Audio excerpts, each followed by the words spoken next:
let's change the needle on our machine. Remember, every new quilt deserves a new needle.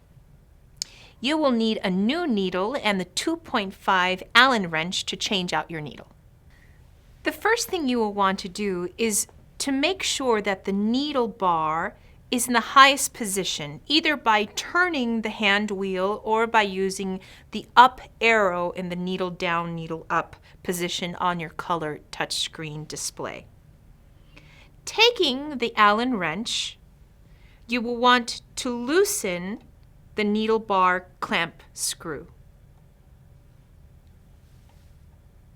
You will find that the needle will just slip right off. When taking your new needle, you will find that there is a scarf on one side and a groove along the edge of the other. The scarf goes on the back and the groove goes towards the front.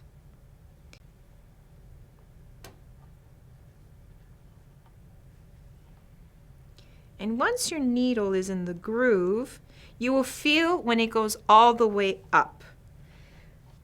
The sight hole will show you when the needle is in the completely up position. It can't go any further up.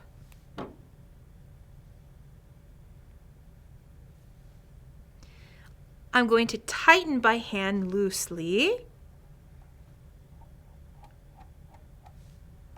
And taking my old needle, I'm going to work along the groove and put my needle in the eye hole of the new needle.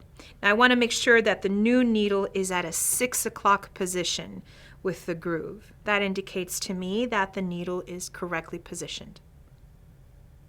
Once I've tightened with my hand, I'm going to take my Allen wrench and securely tighten the needle bar clamp tool. And my new needle is in place.